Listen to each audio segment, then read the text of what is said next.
La tragedia de Amparo Vega, 1885, Campeche, las señales que nadie quiso detener. Bienvenido a este espacio donde la historia guarda silencio y los registros oficiales dejan más preguntas que respuestas. Antes de comenzar, te invito a escribir en los comentarios desde qué lugar nos estás escuchando y si este relato te encuentra de día o en plena noche. Nos interesa saber hasta dónde llegan estas historias y en qué momento del tiempo vuelven a cobrar vida. En este canal exploramos casos reales, desapariciones y misterios ocurridos en distintas ciudades de México, relatos que fueron ocultados, ignorados o simplemente olvidados con los años. Si te atraen las historias oscuras, basadas en hechos reales, y quieres seguir descubriendo estos archivos silenciados, suscríbete al canal y activa la campana para no perderte ninguno de nuestros relatos. Ahora sí, acompáñanos en esta historia. La tragedia de Amparo Vega, 1885, Campeche. Capítulo 1. El presagio carmesí. En la ciudad amurallada de Campeche, en el año de 1885, una joven llamada Amparo Vega se preparaba para su boda cuando sucedió algo que desafió toda explicación racional. Su velo de novia, blanco e inmaculado momentos antes, comenzó a mancharse de sangre frente a los ojos horrorizados de quienes la rodeaban. No había herida visible, no había fuente aparente para el líquido carmesí que florecía sobre la tela delicada como rosas oscuras en la nieve.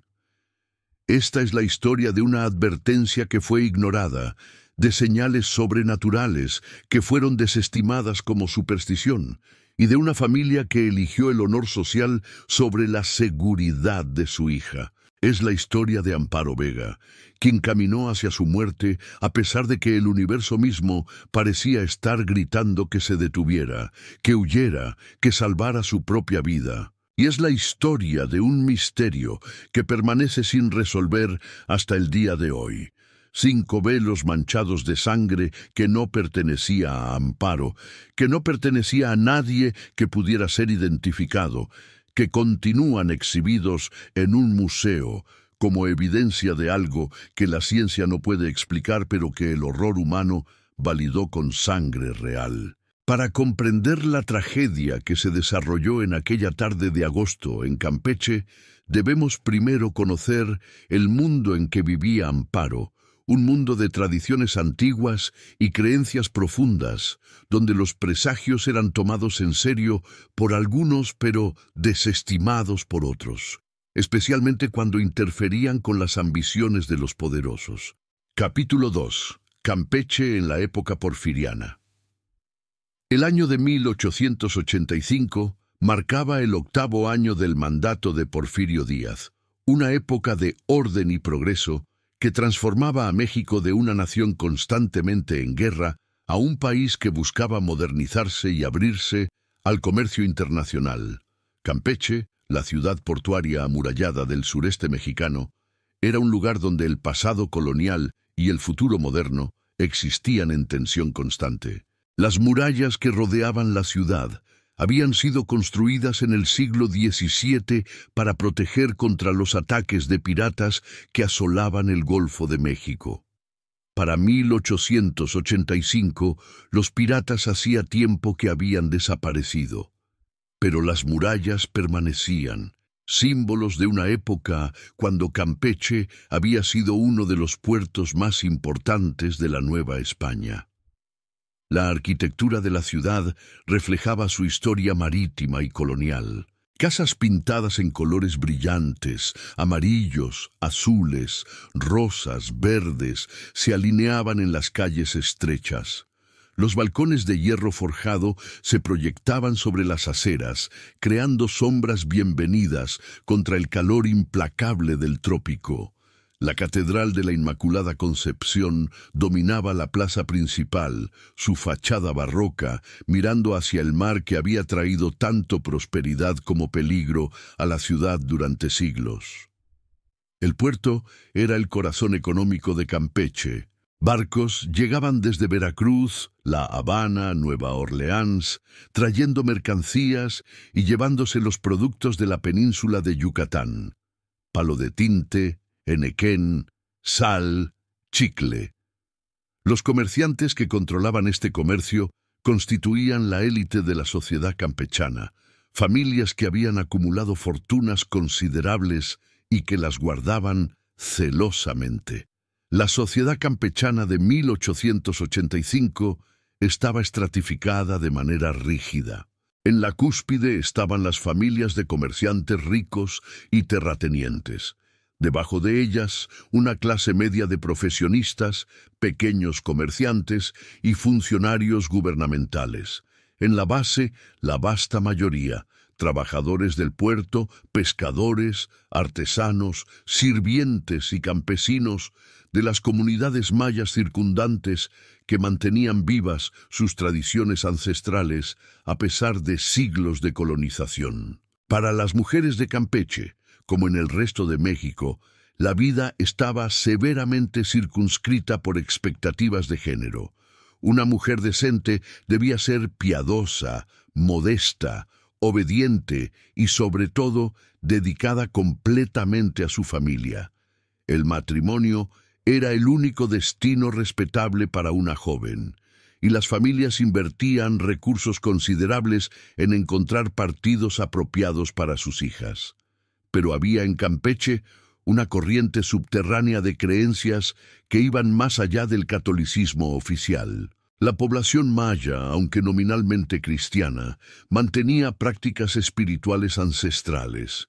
Había curanderos que trataban enfermedades con hierbas y rituales. Había personas que afirmaban poder ver el futuro, comunicarse con los muertos, percibir presagios en los patrones de las nubes o el vuelo de las aves.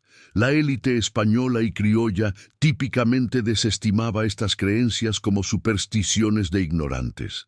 Pero incluso entre las familias más educadas, había a veces un reconocimiento tácito de que existían fuerzas en el mundo que la religión católica y la ciencia moderna no podían completamente explicar o controlar.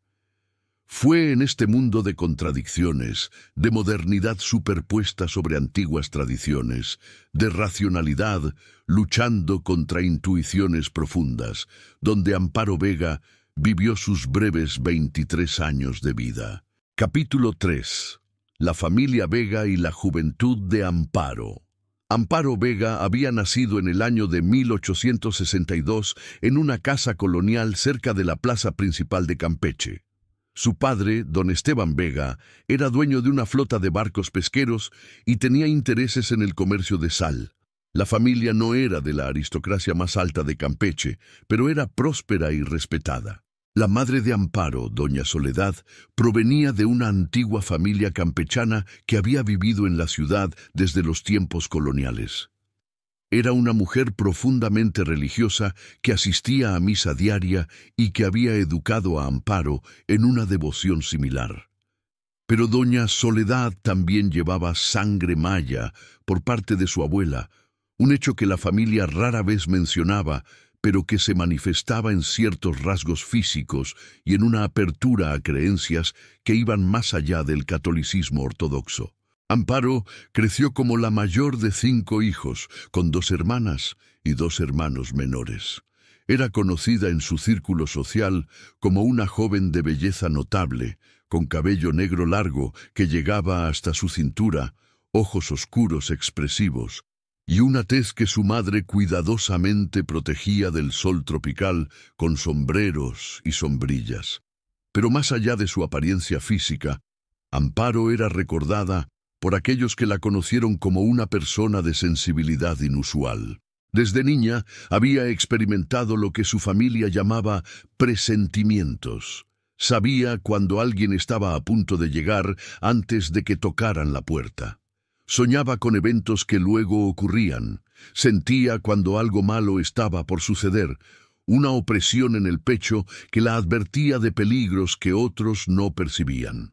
Doña Soledad, quien había heredado ella misma cierta sensibilidad de su abuela maya, entendía estos dones. Pero don Esteban, Un hombre pragmático de negocios desestimaba tales cosas como imaginación femenina exagerada. Amparo es demasiado sensible, decía a menudo. Lee demasiadas novelas, se inventa dramas donde no los hay. Cuando Amparo cumplió 20 años, don Esteban comenzó a buscar activamente un esposo apropiado para ella. Había rechazado varios pretendientes anteriores por diversas razones. No eran suficientemente ricos, no tenían las conexiones correctas o simplemente no le caían bien. Pero ahora don Esteban había encontrado lo que consideraba el partido perfecto. Capítulo 4. La llegada de Sebastián Cortés. Sebastián Cortés llegó a Campeche en la primavera de 1885, presentándose como un comerciante de Enequén de Mérida que buscaba expandir sus operaciones al puerto de Campeche.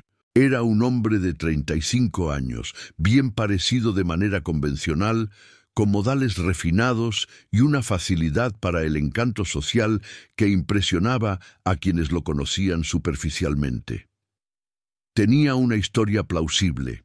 Era viudo, su esposa había muerto de fiebre amarilla 3 años antes, no tenían hijos. Poseía, según decía, plantaciones de enequén en el interior de Yucatán y buscaba establecer operaciones de exportación directamente desde Campeche en lugar de depender de intermediarios en Mérida.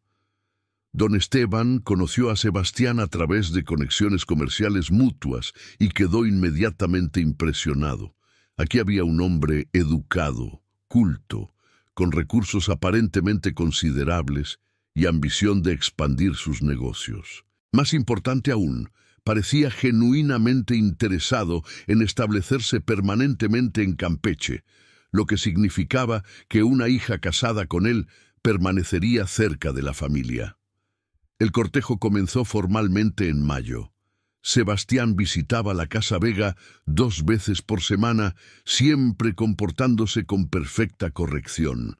Traía regalos apropiados, flores para doña Soledad, dulces finos para las hermanas menores de Amparo, libros para la propia Amparo. Amparo, desde el primer momento que conoció a Sebastián, sintió algo que no podía explicar. Una incomodidad profunda, un instinto que le decía que algo en él estaba fundamentalmente mal. No podía señalar nada específico. Sebastián nunca fue descortés. Nunca hizo nada inapropiado, nunca dio ninguna razón objetiva para desconfiar. Pero Amparo sentía, en lo profundo de su ser, que este hombre era peligroso. Intentó expresar estas preocupaciones a su madre. «Mamá, algo no está bien con el señor Cortés. No puedo explicarlo, pero cada vez que está cerca siento frío, como si algo oscuro hubiera entrado a la habitación». Doña Soledad, quien normalmente respetaba las intuiciones de su hija, esta vez estaba dividida. Por un lado, había aprendido de su propia abuela a confiar en los presentimientos. Por otro lado, su esposo estaba entusiasmado con la perspectiva de este matrimonio, y doña Soledad sabía que contradecir a don Esteban en asuntos tan importantes causaría conflictos serios. «Amparo», dijo finalmente, «a veces nuestros miedos sobre el matrimonio nos hacen ver fantasmas donde no los hay. El señor Cortés parece ser un hombre perfectamente respetable. Tu padre ha investigado su situación. Confía en el juicio de tu padre». Pero lo que ni doña Soledad ni don Esteban sabían era que la investigación de don Esteban había sido superficial.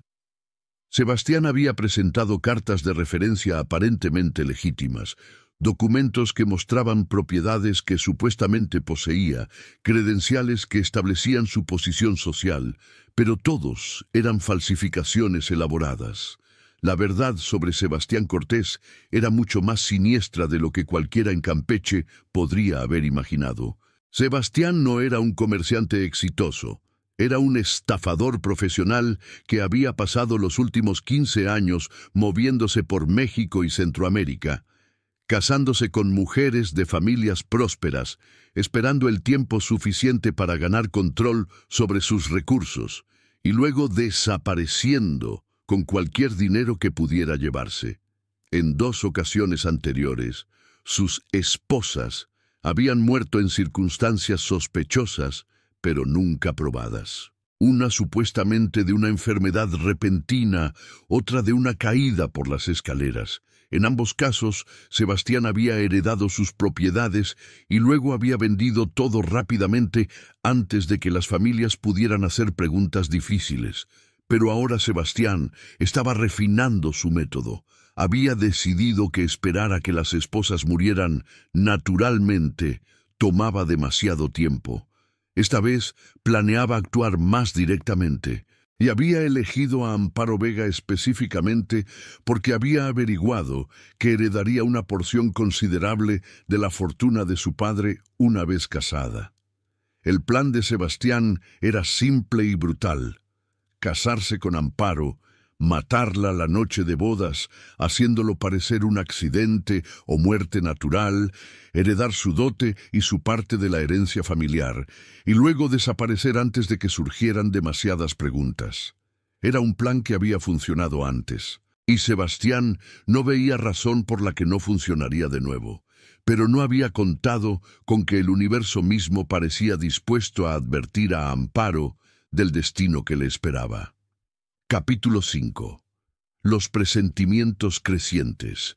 A medida que se acercaba la fecha de la boda, programada para el 15 de agosto, los presentimientos de Amparo se intensificaban. Comenzó a tener pesadillas recurrentes. Soñaba que se ahogaba en sangre, que manos invisibles la estrangulaban, que Sebastián se erguía sobre ella con ojos que brillaban con malicia fría. Se despertaba gritando, sudando, con el corazón latiendo salvajemente. Doña Soledad venía corriendo a su habitación, la sostenía mientras Amparo sollozaba que no quería casarse, que sabía que algo terrible iba a suceder. «Son solo nervios prenupciales», decía doña Soledad, aunque su propia voz temblaba con duda creciente. «Todas las novias tienen pesadillas antes de la boda». Pero estas no eran pesadillas ordinarias, y doña Soledad, quien había heredado sensibilidades ancestrales, comenzaba a preguntarse si su hija estaba percibiendo algo real. Una semana antes de la boda, algo extraordinario sucedió. Amparo estaba en el mercado con su madre cuando de repente se detuvo en seco, pálida como la muerte, mirando fijamente a un punto en la distancia. «¿Qué pasa?», preguntó doña Soledad alarmada. «Lo vi», susurró Amparo. «Vi mi propio funeral. Vi mi ataúd siendo llevado por estas mismas calles. Vi a papá llorando. Vi a Sebastián allí, vestido de negro. Pero no estaba triste. Estaba satisfecho». Doña Soledad llevó a Amparo de vuelta a casa inmediatamente. Esa noche tuvo una conversación seria con su esposo. «Esteban, nuestra hija está aterrorizada de este matrimonio. Debemos reconsiderar». Don Esteban se puso furioso. «¿Reconsiderar? ¿Por qué? ¿Porque Amparo tiene pesadillas y visiones imaginarias? ¡Es ridículo! Sebastián Cortés es un partido excelente. Los contratos ya están firmados. Las invitaciones ya fueron enviadas. La boda procederá como está planeada». «Pero Esteban, ¿qué pasaría si sus presentimientos son reales? ¿Y si algo terrible va a suceder?» «Entonces es superstición», gritó don Esteban. «Pensé que habías superado esas tonterías mayas que tu abuela te llenó en la cabeza. Somos gente moderna, Soledad. No tomamos decisiones importantes basadas en sueños y sentimientos vagos». Doña Soledad sabía que no podía convencer a su esposo. Don Esteban había invertido su orgullo y su reputación en este matrimonio. Cancelarlo ahora, basándose en lo que él consideraba superstición, lo humillaría ante toda la sociedad de Campeche. Y así, a pesar de todas las advertencias, a pesar de todos los presentimientos, a pesar de la certeza creciente de Amparo de que caminaba hacia su propia muerte, los preparativos para la boda continuaron, pero el universo, o lo que fuera que estaba intentando advertir a Amparo, tenía un último y espectacular intento planeado. Capítulo 6. El día de la boda y el primer velo ensangrentado. El 15 de agosto de 1885 amaneció con un calor opresivo, incluso para los estándares de Campeche. El cielo tenía un color extraño, amarillento, como si una tormenta se estuviera gestando en algún lugar del Golfo. El aire estaba inmóvil, sin la más mínima brisa, y los pájaros, habitualmente ruidosos, estaban inquietantemente silenciosos. Amparo había dormido apenas durante la noche. A las 6 de la mañana se levantó y fue a la capilla privada de la casa, donde se arrodilló ante la imagen de la Virgen de Guadalupe y rezó. «Madre Santísima», susurró, «si este matrimonio es un error, muéstrame una señal, dame la fuerza para decir que no si debo hacerlo. Protégeme de lo que siento que viene».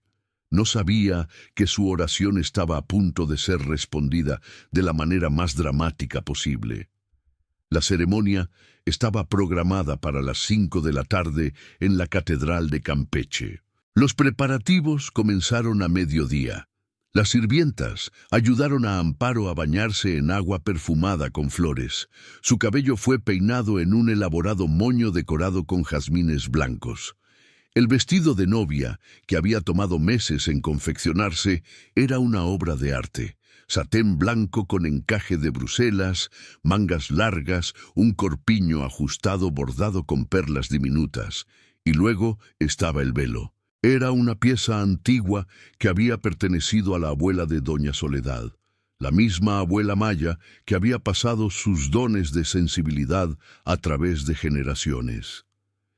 El velo era de encaje delicado, hecho a mano con patrones intrincados de flores y pájaros. Había sido usado por 3 generaciones de novias en la familia y siempre había traído buena suerte, o eso decía la tradición familiar.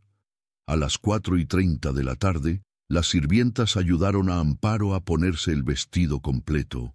Todo estaba listo, solo faltaba colocar el velo. Doña Soledad personalmente sacó el velo de su caja especial, donde había sido guardado cuidadosamente. Lo sostuvo con reverencia, admirando la delicadeza del encaje. Luego, con la ayuda de 2 sirvientas, comenzó a colocarlo sobre el cabello de Amparo, sujetándolo con peinetas decoradas. Y fue entonces, mientras el velo descansaba sobre la cabeza de Amparo, que sucedió. Una de las sirvientas gritó: «¡Señora! ¡El velo!». Todos miraron y vieron con horror creciente manchas rojas oscuras floreciendo sobre la tela blanca del velo. Sangre. Era inequívocamente sangre, extendiéndose en patrones irregulares como flores carmesíes en la nieve. Doña Soledad arrancó el velo de la cabeza de Amparo, examinándolo frenéticamente, buscando una fuente para la sangre. Amparo se había cortado. Había alguna herida en su cuero cabelludo, pero no había nada. La piel de Amparo estaba intacta. No había cortadas, no había rasguños, no había ninguna fuente posible para la sangre que manchaba el velo. «¿De dónde viene?», sollozaba una de las sirvientas. «¿Cómo puede ser?». Amparo, extrañamente calmada a pesar del horror de lo que acababa de presenciar, habló con voz clara. «Es una señal. Me está advirtiendo. No debo casarme». Pero don Esteban, quien había entrado a la habitación al escuchar la conmoción, tenía una explicación diferente. «El velo debe haberse dañado durante el almacenamiento. Tal vez había algún insecto aplastado entre los pliegues o alguna tintura roja que se filtró de otra cosa en la caja». Era una explicación que no convencía a nadie que hubiera visto lo que sucedió. Pero don Esteban se aferraba a ella con desesperación. «Usaremos otro velo. Tenemos tiempo». «Padre, no», dijo Amparo. «Es un presagio. No debo casarme con Sebastián. Por favor, escúchame». «Ah, basta de tonterías». Don Esteban se volvió hacia su esposa. «Soledad, ¿tienes otro velo que Amparo pueda usar?». Doña Soledad, dividida entre su instinto de proteger a su hija y su obediencia a su esposo, vaciló. Finalmente asintió. Tengo mi propio velo de novia. Está guardado en mi habitación. El velo fue traído. Era diferente del primero, más moderno en estilo pero igualmente hermoso. Lo colocaron sobre la cabeza de Amparo con manos temblorosas, y ante los ojos incrédulos de todos en la habitación comenzó a suceder de nuevo. Manchas rojas aparecieron sobre la tela blanca, sangre fresca y brillante extendiéndose sobre el velo como si estuviera siendo pintado por manos invisibles. Esta vez, incluso don Esteban palideció. Esto no puede estar pasando. Amparo comenzó a quitarse el velo ella misma, sus manos temblando violentamente. ¿Lo ves ahora, padre? ¿Ves que algo me está advirtiendo? No puedo casarme, no puedo. Pero don Esteban, aunque claramente sacudido, se negaba a ceder. Debe haber una explicación racional. Tal vez es algo en tu cabello, algún producto que usamos que está reaccionando con la tela. Era una explicación aún más absurda que la anterior, pero don Esteban se aferraba a cualquier cosa que le permitiera negar lo sobrenatural de lo que estaba presenciando. Y así, durante la siguiente hora, la escena se repitió 3 veces más. Trajeron 3 velos adicionales, uno prestado por una vecina, uno comprado apresuradamente de una tienda en el centro, uno que habían planeado usar como alternativa de emergencia. Cada uno, cuando fue colocado sobre la cabeza de Amparo, se manchó de sangre. 5 velos en total, 5 manifestaciones del mismo fenómeno imposible. Sangre sin fuente, apareciendo de la nada, marcando a la novia con el presagio de violencia y muerte. Capítulo 7. El rechazo del sacerdote y la alternativa civil. Para cuando el 5.º velo se manchó de sangre, ya eran casi las 6 de la tarde. La ceremonia debía haber comenzado 1 hora antes. Los invitados esperaban en la catedral, murmurando sobre el retraso inusual. Sebastián Cortés también esperaba, vistiendo su mejor traje negro, sonriendo con confianza que ocultaba una creciente irritación. Su plan requería que el matrimonio se completara. Cada minuto de retraso era un riesgo. Finalmente, un mensajero llegó a la catedral con noticias que causaron conmoción entre los invitados. Había habido dificultades técnicas con el velo de la novia. La ceremonia se retrasaría mientras se resolvían, pero en la Casa Vega la situación era mucho más que dificultades técnicas. Era un caos de opiniones encontradas, de terror supersticioso y de terquedad orgullosa. Doña Soledad suplicaba a su esposo que cancelara la boda. Esteban, esto es una advertencia directa. 5 velos. No puede ser coincidencia. Algo o alguien está intentando decirnos que este matrimonio no debe suceder. Las sirvientas, todas ellas mujeres de ascendencia maya que habían crecido con historias de presagios y advertencias sobrenaturales, estaban de acuerdo. «Es mal augurio, señor», dijo la más anciana. «He vivido 70 años y nunca he visto nada así. Los dioses están hablando. Debemos escuchar». Pero don Esteban, aunque visiblemente sacudido, se negaba a ser movido. «Si cancelo esta boda ahora, basándome en lo que sea que esto es, seré la burla de toda Campeche. Dirán que don Esteban Vega es un supersticioso que permite que manchas en un velo determinen decisiones importantes. No puedo hacerlo». Amparo, sentada en silencio mientras todos discutían a su alrededor, finalmente habló. Su voz era tranquila, pero firme. «Yo no voy». Todos se volvieron a mirarla. «Yo no voy a casarme con Sebastián Cortés. No hoy. No nunca. He visto la advertencia. La he recibido 5 veces. Si nadie más me escucharé a mí misma. No iré a esa catedral». Fue un acto de rebelión extraordinario para una joven mujer de su época y clase. Las hijas obedecían a sus padres en asuntos de matrimonio. No había opción, no había negociación, y sin embargo Amparo, fortalecida por el terror absoluto de lo que le esperaba, se negaba. Don Esteban se puso rojo de furia. «Irás, o te llevaré yo mismo». Madre e hija se miraron, y en ese momento doña Soledad tomó una decisión. Se interpuso físicamente entre su esposo y su hija. «No», dijo doña Soledad con una firmeza que rara vez mostraba. «No la forzarás. He visto lo que he visto. No permitiré que empujes a nuestra hija hacia su muerte».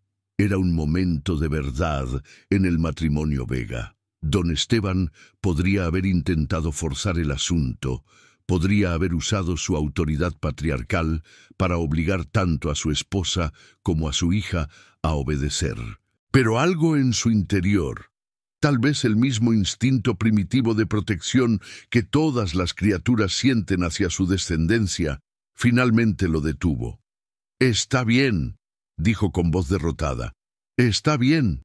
No habrá boda en la catedral, pero...». Y aquí don Esteban encontró un compromiso que su orgullo podía aceptar. «No habrá ceremonia religiosa, pero tenemos contratos firmados. Tenemos obligaciones legales y sociales. Si el padre se niega a realizar la ceremonia por estos presagios, entonces haremos una ceremonia civil. Eso al menos cumplirá con las obligaciones legales». Era una solución que no resolvía nada del peligro real que Amparo enfrentaba, pero que permitía a don Esteban salvar algo de su honor. Un matrimonio civil era menos prestigioso que una ceremonia religiosa, pero al menos no era una cancelación completa. Doña Soledad protestó, pero don Esteban fue inflexible. Y Amparo, exhausta por las emociones de las últimas horas, ya no tenía fuerza para luchar. Un mensajero fue enviado al padre Antonio Salazar, quien iba a oficiar la ceremonia religiosa, explicando lo que había sucedido y preguntando si todavía realizaría la ceremonia a pesar de los presagios. La respuesta del padre Antonio fue clara y definitiva. «No puedo en buena conciencia bendecir un matrimonio que ha sido marcado con tales señales. Los caminos de Dios son misteriosos, pero cuando Él habla tan claramente, sería pecado ignorarlo. No realizaré esta ceremonia». Era la validación religiosa de lo que todos habían presenciado. Pero don Esteban, decidido a salvar lo que pudiera de la situación, contactó a un juez civil quien accedió a realizar una ceremonia matrimonial rápida en su oficina. Y así, sin velo, sin ceremonia elaborada, sin bendición de la iglesia, Amparo Vega se casó con Sebastián Cortés en una oficina municipal ante un puñado de testigos obligados. No hubo celebración después. No hubo banquete. Los recién casados fueron directamente a la casa que Sebastián había alquilado para su nueva vida matrimonial. Era allí, en la oscuridad de la noche de bodas, donde la advertencia de los velos ensangrentados se cumpliría de la manera más horrible posible. Capítulo 8. La noche de bodas y el asesinato. La casa que Sebastián había alquilado era modesta para los estándares de su supuesta posición social, algo que debería haber sido otra señal de advertencia, pero que ya no importaba. Estaba ubicada en una calle tranquila, cerca de las murallas de la ciudad, lo suficientemente aislada como para que los gritos no fueran fácilmente escuchados. Amparo entró a la casa con una sensación de fatalidad tan pesada que apenas podía respirar. Sebastián, sin embargo, estaba de buen humor, hablando animadamente sobre su futuro juntos, sobre los negocios que expandirían, sobre la vida que construirían.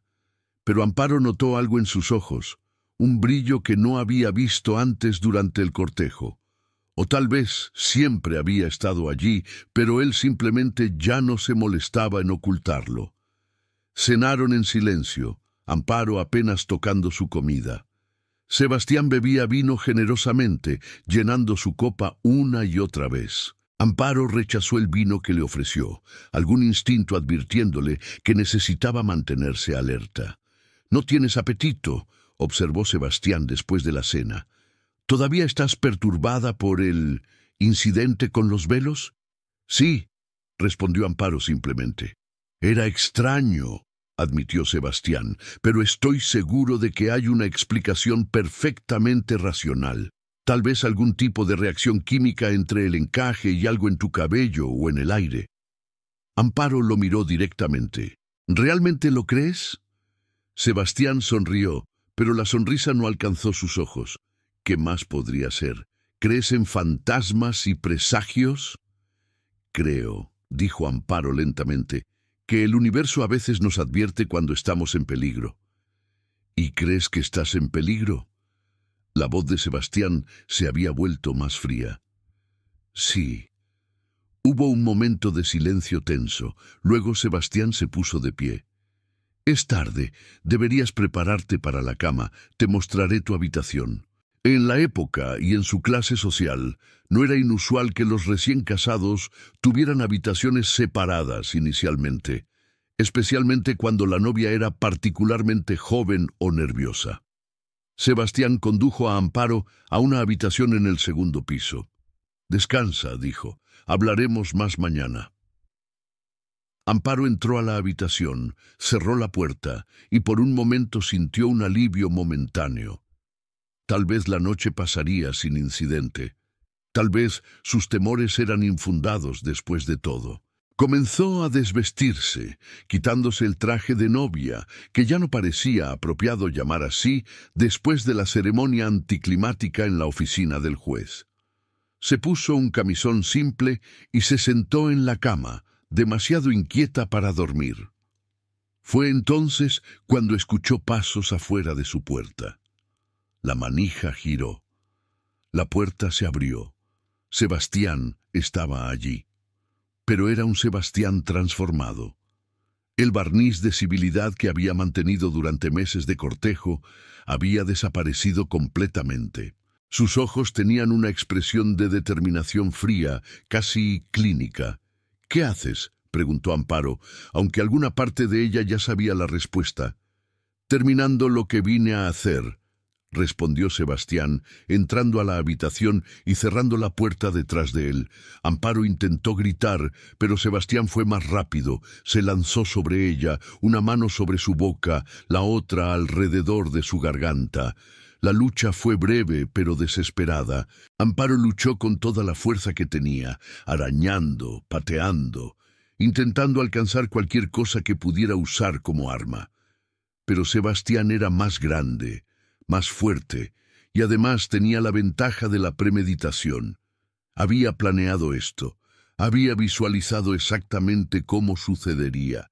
Amparo sentía su visión oscureciéndose mientras las manos de Sebastián apretaban su garganta. Sus últimos pensamientos fueron de su madre, de cómo doña Soledad había intentado protegerla, de cómo los velos ensangrentados habían gritado su advertencia que fue ignorada. Y luego la oscuridad la reclamó. Sebastián soltó el cuerpo sin vida de su esposa sobre la cama. Revisó su pulso para confirmar que estaba muerta. Luego, metódicamente, comenzó a organizar la escena para que pareciera que Amparo había muerto de causas naturales en su noche de bodas. Tal vez un problema cardíaco no diagnosticado, tal vez un derrame cerebral. Tales cosas sucedían, especialmente en mujeres jóvenes, bajo estrés extremo. Arregló el cuerpo en una posición que parecía pacífica, como si Amparo simplemente se hubiera quedado dormida. Alisó el camisón, asegurándose de que no hubiera señales obvias de lucha. Y entonces hizo algo extraordinario. Comenzó a buscar por la casa algo que no había planeado buscar, los velos ensangrentados. Sabía que debían estar allí en algún lugar. Don Esteban los había traído de la casa familiar, sin querer dejarlos como evidencia potencial de lo que todos habían presenciado. Sebastián quería destruirlos, quemarlos, eliminar cualquier evidencia física del presagio que había predicho exactamente lo que acababa de hacer. Pero no los encontró. Los velos estaban guardados en el equipaje de Amparo, que todavía no había sido completamente desempacado. En la oscuridad y su prisa, Sebastián no pudo localizarlos. Finalmente, decidió que tendría que lidiar con ellos más tarde. Lo importante ahora era establecer su historia. Esperaría hasta la mañana, descubriría el cuerpo, llamaría al médico, actuaría el papel del esposo devastado. Era un plan que había funcionado antes, y Sebastián no veía razón por la que no funcionaría de nuevo. Pero había subestimado algo: la determinación de doña Soledad de proteger a su hija, incluso después de la muerte. Capítulo 9. El descubrimiento y la investigación. Doña Soledad no durmió esa noche. Algo en su corazón, ese mismo instinto que había heredado de su abuela Maya, le decía que Amparo estaba en peligro terrible. A las 5 de la mañana ya no pudo soportarlo más. Se vistió y salió de su casa, ignorando las protestas de don Esteban, y caminó directamente a la casa donde Amparo había pasado su noche de bodas. Tocó la puerta repetidamente. Finalmente, Sebastián abrió, con ojos somnolientos actuados y expresión de sorpresa de ver a su suegra tan temprano. «Doña Soledad, ¿qué hace aquí a esta hora?» «Necesito ver a mi hija», dijo doña Soledad con firmeza. «Está dormida», respondió Sebastián. Fue una noche difícil para ella después de todo el estrés de ayer. Debería dejarla descansar. «No me iré hasta que la vea». Había algo en la voz de doña Soledad, una certeza terrible, que hizo que Sebastián comprendiera que no podía simplemente echarla. Necesitaba mantener las apariencias, actuar como el esposo preocupado. «Está bien», dijo con un suspiro, «pero por favor, sea silenciosa. No quiero despertarla bruscamente». Condujo a doña Soledad escaleras arriba a la habitación de Amparo. Abrió la puerta suavemente. Doña Soledad entró y vio a su hija acostada en la cama, aparentemente dormida pacíficamente. Pero doña Soledad sabía. Algún instinto maternal, alguna conexión profunda entre madre e hija, le dijo inmediatamente que algo estaba horriblemente mal. Se acercó a la cama y tocó la mano de Amparo. Estaba fría, demasiado fría. «Amparo», llamó doña Soledad suavemente, luego más fuerte. «Amparo, despierta». Pero no hubo respuesta. Doña Soledad colocó su mano sobre el pecho de su hija, buscando el movimiento de la respiración, el latido del corazón. Nada. El grito que doña Soledad lanzó podría haber despertado a toda la calle. «¡Está muerta! ¡Mi hija está muerta!». Sebastián corrió a la habitación, actuando shock apropiado. «¿Qué? No, eso no puede ser. Estaba bien cuando nos acostamos». Pero doña Soledad lo miró con ojos que ardían de furia y conocimiento. «Tú la mataste. Sé que lo hiciste. Los velos nos advirtieron, y yo lo permití. Permití que la trajeras aquí para matarla. Eso es absurdo». Sebastián retrocedió de la acusación. Su hija claramente murió de causas naturales. Tal vez su corazón, tal vez un derrame. El estrés de ayer fue demasiado para ella. El médico fue llamado. Era el doctor Fernando Ibáñez, el mismo médico que había atendido a Amparo durante su infancia. Examinó el cuerpo cuidadosamente y encontró algo que no encajaba con la narrativa de muerte natural que Sebastián intentaba establecer. Había petequias, pequeñas hemorragias puntiformes, en los ojos de Amparo. Había marcas leves, pero visibles en su cuello. Y cuando examinó más cuidadosamente, encontró evidencia bajo sus uñas que sugería que había luchado. «Esta joven no murió de causas naturales», declaró el doctor Ibáñez. «Murió por asfixia. Fue estrangulada». Sebastián intentó mantener su compostura. «Eso es imposible. Nadie más estuvo en la casa. Está sugiriendo que yo...» «Estoy sugiriendo que las autoridades deben ser notificadas inmediatamente», respondió el doctor firmemente. La policía de Campeche fue llamada. El jefe de policía, don Armando Silva, llegó con varios oficiales. Interrogaron a Sebastián extensamente sobre los eventos de la noche anterior. Sebastián mantuvo su historia.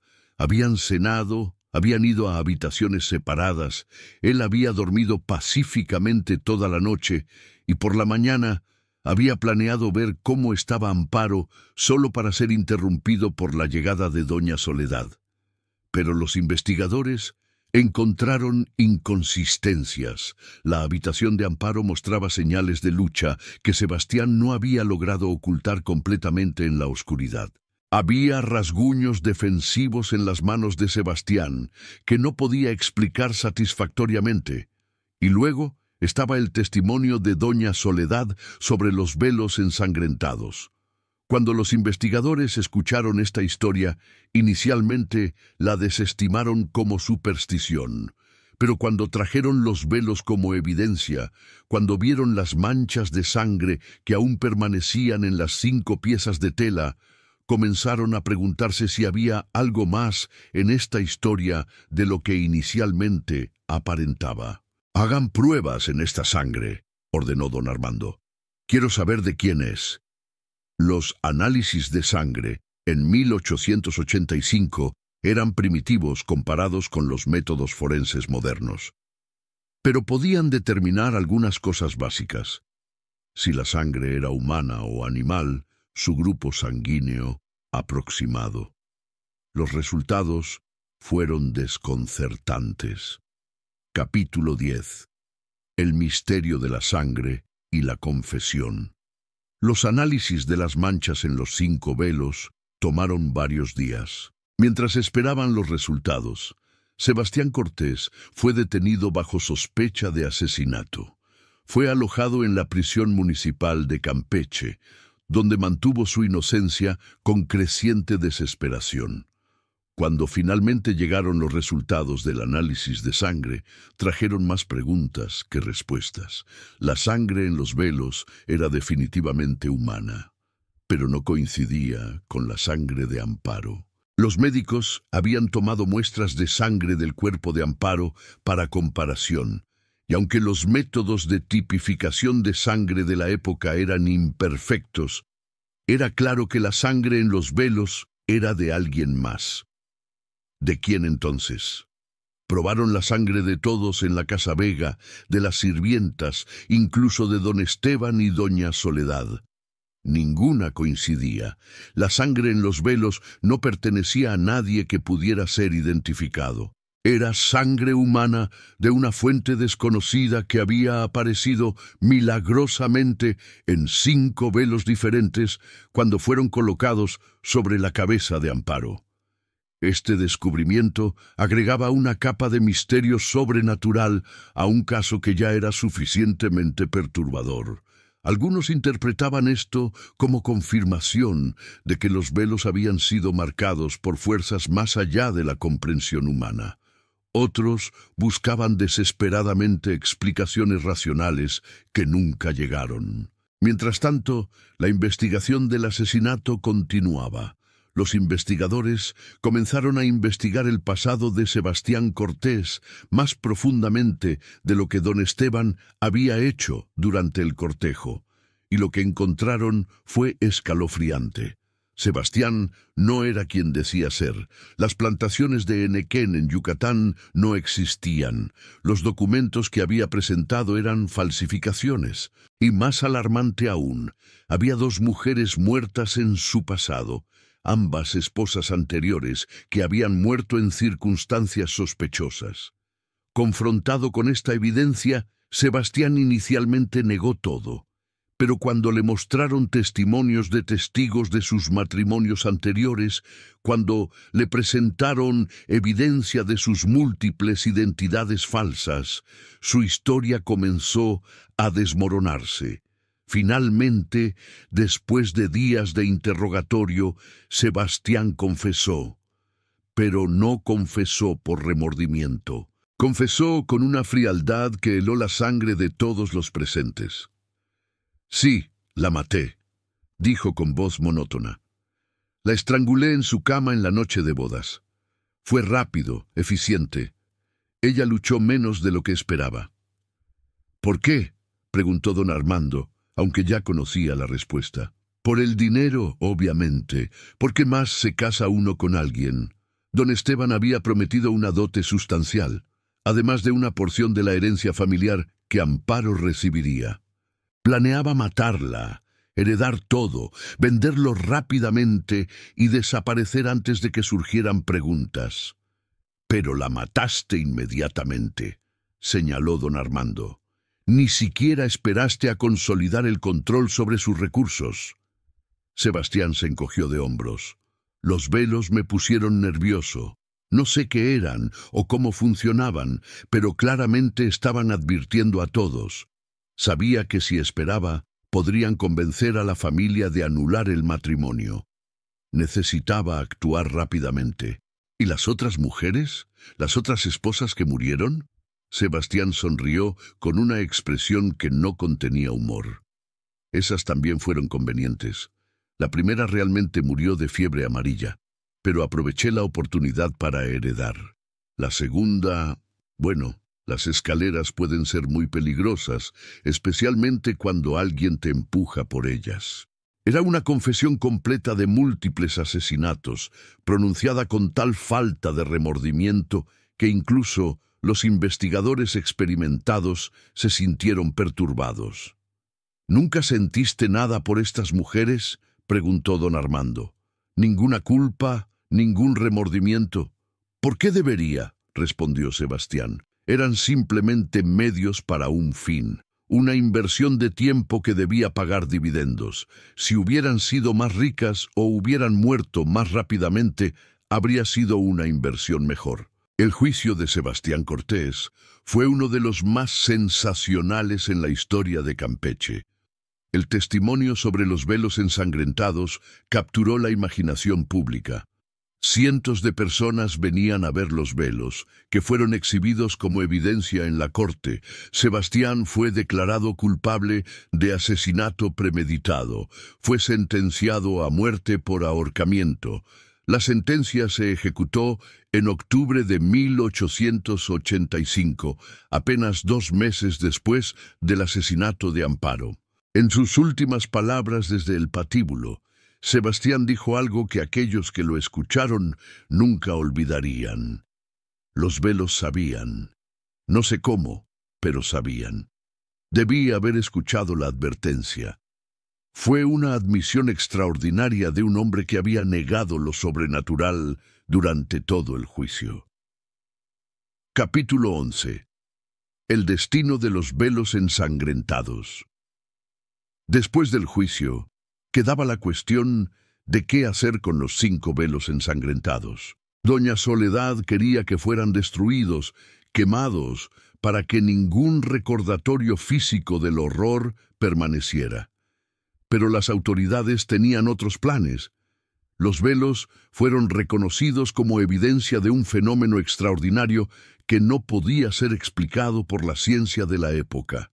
El juez que presidió el caso ordenó que fueran preservados y eventualmente exhibidos en lo que se convertiría en el Museo de Historia Criminal de Campeche. Los velos fueron tratados cuidadosamente por expertos que intentaron preservar tanto la tela como las manchas de sangre. Fueron montados en marcos de vidrio para protegerlos del deterioro y de la manipulación. Y allí permanecen hasta el día de hoy, más de un siglo después de los eventos de 1885. Los 5 velos, cada uno con sus manchas de sangre incomparablemente distribuidas. Cada uno un testimonio de un presagio que fue ignorado con consecuencias fatales. A lo largo de los años han sido examinados por científicos, forenses, parapsicólogos y curiosos de todo el mundo. Con los avances en tecnología forense se han realizado análisis más sofisticados de las manchas de sangre. Los resultados modernos confirman lo que los análisis originales mostraron. La sangre es humana, pero no pertenece a Amparo Vega.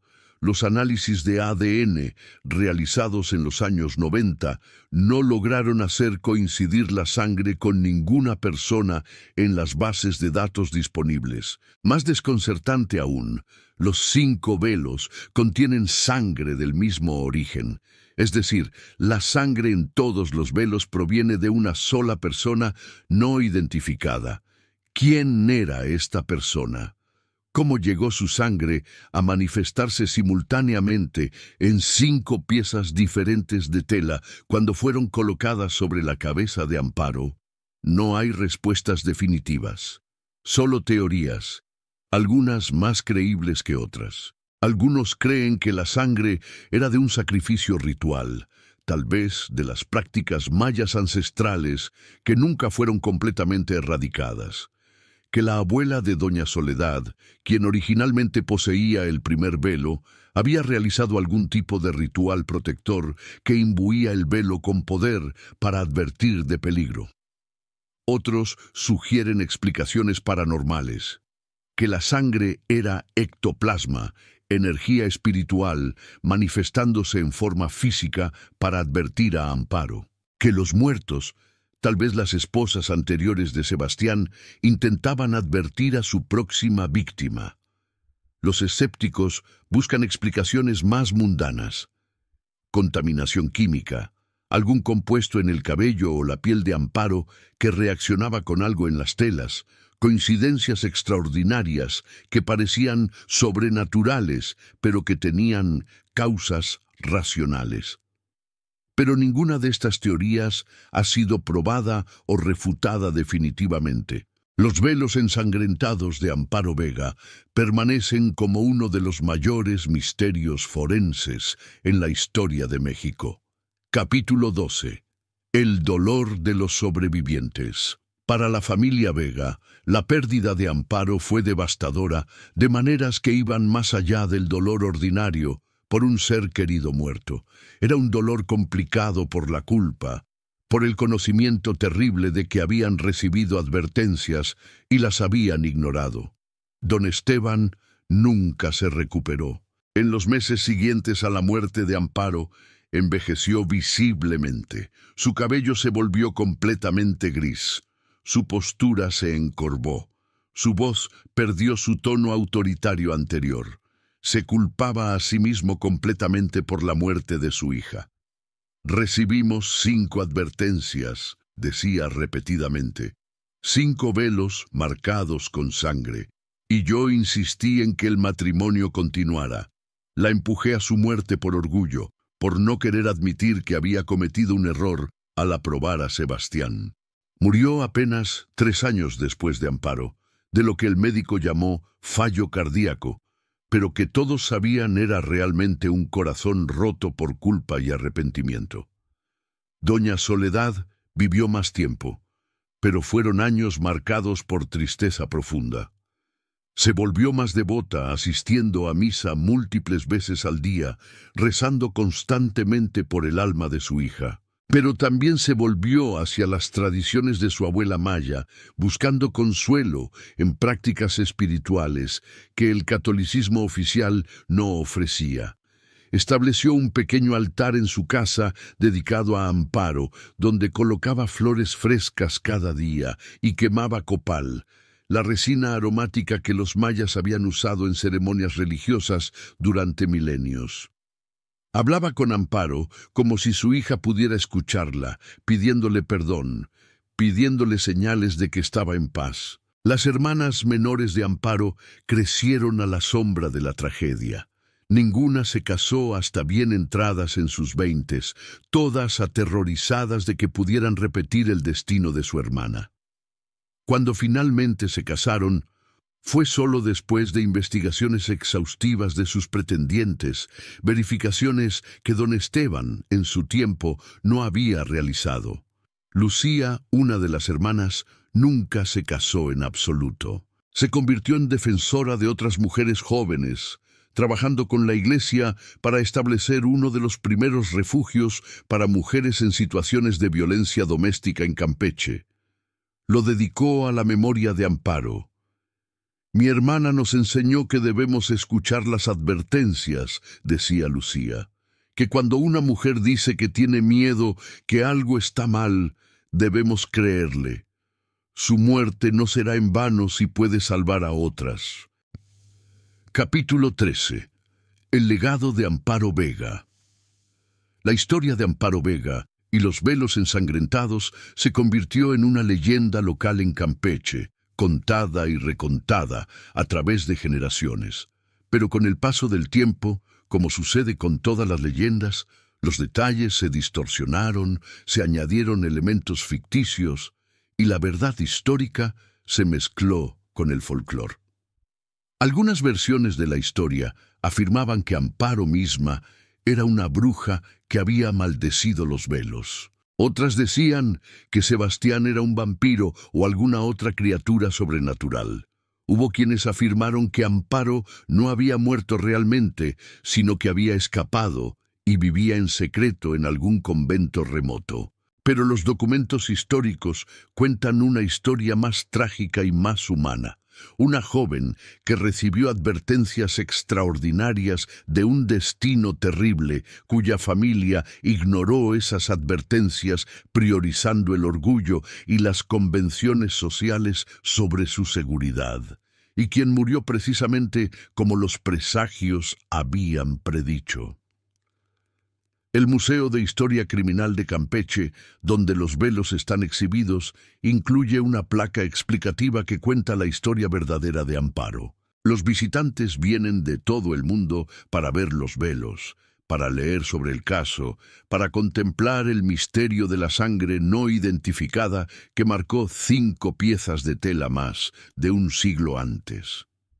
Algunos visitantes reportan sensaciones extrañas cuando están cerca de los velos, una sensación de frío repentino, una opresión en el pecho, una tristeza inexplicable. El personal del museo está acostumbrado a esto y tiene protocolos para visitantes que se sienten abrumados. En años recientes, la historia de Amparo ha sido adoptada por movimientos feministas en México como un ejemplo histórico de violencia de género. Su caso es citado en discusiones sobre la importancia de escuchar a las mujeres cuando expresan miedo o incomodidad sobre relaciones o matrimonios. Amparo Vega recibió la advertencia más dramática imaginable, dice un folleto educativo producido por una organización de derechos de las mujeres en Campeche. Recibió 5 manifestaciones sobrenaturales que le decían que no se casara con ese hombre, y aún así, su familia la presionó a proceder. ¿Cuántas mujeres hoy reciben advertencias menos dramáticas, advertencias que provienen de su propio instinto, de amigos preocupados, de señales sutiles de comportamiento abusivo, y son presionadas a ignorarlas? La tumba de Amparo en el cementerio municipal de Campeche se ha convertido en un lugar de peregrinaje extraño. Mujeres que están considerando matrimonios de los que tienen dudas vienen a dejar flores y a pedir guía. Algunas encienden velas y rezan, pidiendo a Amparo que interceda si están en peligro, que les dé la claridad para ver señales de advertencia antes de que sea demasiado tarde. La lápida original de Amparo, que llevaba solo su nombre y fechas, fue reemplazada en 1980 por una nueva que incluye una inscripción: Amparo Vega, 1862-1885. Ella fue advertida. No escuchamos. Que nunca olvidemos. Epílogo. Cuando las advertencias no son suficientes, más de 135 años después de la muerte de Amparo Vega, su historia continúa resonando porque toca algo fundamental sobre la condición humana. Nuestra tendencia a ignorar advertencias, especialmente cuando interfieren con nuestros planes, nuestro orgullo o nuestras expectativas sociales. El fenómeno de los velos ensangrentados permanece sin explicación. A pesar de análisis forenses modernos, a pesar de exámenes científicos exhaustivos, nadie ha podido explicar definitivamente cómo apareció sangre humana en 5 velos diferentes cuando fueron colocados sobre la cabeza de Amparo Vega. La fuente de esa sangre permanece desconocida. Algunos ven esto como evidencia de que existen fuerzas en el universo que no entendemos, que a veces intervienen en asuntos humanos de maneras que desafían la explicación racional. Otros buscan continuar buscando explicaciones científicas, creyendo que eventualmente la tecnología avanzará lo suficiente para resolver el misterio. Pero tal vez el misterio del origen de la sangre es menos importante que el mensaje que los velos ensangrentados comunicaban, que Amparo estaba en peligro mortal, que no debía casarse con Sebastián Cortés, que necesitaba ser protegida. Ese mensaje era claro, inequívoco, imposible de malinterpretar, y fue ignorado. La tragedia de Amparo Vega no es que los velos fallaran en advertirla, es que la advertencia, por dramática que fuera, no fue suficiente para superar las presiones sociales, el orgullo familiar y las expectativas de género que dictaban que una joven debía casarse según los deseos de su padre, sin importar sus propios temores o presentimientos. Hoy, cuando visitamos el museo en Campeche y miramos los velos ensangrentados tras su vidrio protector, vemos evidencia física de un misterio que nunca será completamente resuelto. Pero también vemos un recordatorio de que debemos escuchar cuando alguien, especialmente una mujer vulnerable, nos dice que está en peligro. Las advertencias vienen en muchas formas. A veces son dramáticas, como velos que sangran milagrosamente. Más a menudo son sutiles. Un presentimiento persistente, una sensación de incomodidad alrededor de cierta persona, sueños perturbadores, el instinto que dice que algo está mal incluso cuando no podemos señalar exactamente qué. La historia de Amparo nos enseña que debemos prestar atención a estas advertencias, que debemos tomarlas en serio, que debemos actuar sobre ellas incluso cuando es inconveniente, incluso cuando contradice nuestros planes, incluso cuando los demás nos dicen que estamos siendo irracionales o supersticiosos, porque a veces las advertencias son reales, y ignorarlas puede costar vidas. Descansa en paz, Amparo Vega. Tu historia ha sido contada. Tu advertencia ha sido recordada. Y aunque llegó demasiado tarde para salvarte, tal vez, al ser recordada y recontada, puede salvar a otras que reciban sus propias advertencias, sean dramáticas o sutiles, sobrenaturales o simplemente instintivas. Que nunca olvidemos que cuando alguien nos dice que tiene miedo, que algo está mal, nuestra respuesta no debe ser desestimar o ignorar, sino escuchar, creer y proteger.